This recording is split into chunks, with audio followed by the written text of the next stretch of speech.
Nasarakan ti bangkay ti maysa a lalaki iti igid ti Karayan sa kupen ti Barangay Falls iti ili ti Dingras itay laing bigat.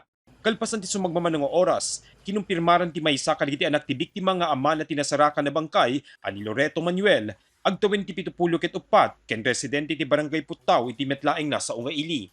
Inistorya na ati ama na iti nagpakada iti pamilyada iti malemkalman ama panagiyakar kadagiti taraken na abaka iti balasiw ti Karayan bayat iti panagtudtudo na. Sipot idin, sa anda na napasangpet pay daytoy ken nasarakan laingen nga awanan ti biag sumagmamano a kilometro ti kaadayuna manipod iti lugar da. Sinabol ko tayo bigat, bagada mo nga dalmes. Dati kipagkida dati picture, isumuta talaga ni tatak ko. Dito nakasarakan da kanya na sir, adayon manipod di balay yo. Adayo sir, So na iyanod. yun sir.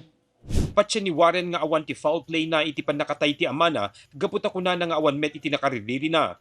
Ipagarup na analmes daytoy, ken posible pa'y ana ikaglis, ken na ito pati ulo na, gapot na nagitaan daytoy iti sugat ti muging na.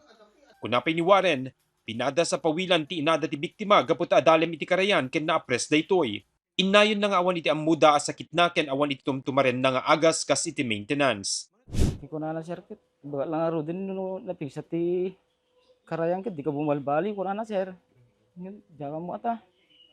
Napilit nga ta ang malasyo sir. Ako mati kasla asabali nga patsin niya sir iti ipupusin at amay sir. Awan sir, atawa mo kapapa na. Nalmas sir. Awan sir. Na ipagali siguro lang talaga sir. No ano, magaling. Anta medyo nakapi mo ti bagbagi na. Awan ti pagsapulan ti biktima ken supsuportaran laing daytoy digiti anak na. Idawdawat ti pamilya na itinananay at tulong para itinasaya at apan nakaidulin da ken kuana. Margrigat kamot. Taltarong kam lang. Isa lang pang sakad mi pinagbiag mi. So nga, dawatak ko man mo. Maitulong niyo. So wala tilo dawatak. Padpadasen pay laing nga alaen ti news team to official statement ti pulisya para itinananay pay a detalye pakaseknan iti insidente.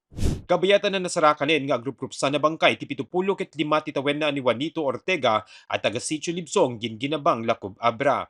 Ti biktima tinireport ang mapukpukaw iti Agosto 3. Nasarakan ti bangkay na iti kabatuan na paset ti Sitio Labtang, Poblasyon Lacob, kalpasan ang nakita digiti residente.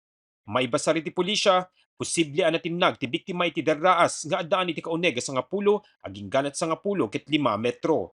Sa anin ang idalan ti autopsy ti bangkay, gapot na mamati ti pamilya na nga awan foul play ti pasamak. Ti search and retrieval operation ti imunan ani SWAT, babaen kaditi na pagtitipo na puwersa ti PNP, LGU, barangay, volunteers ken kabagyan ti biktima. Mark Magdirila, Balitang Solid North.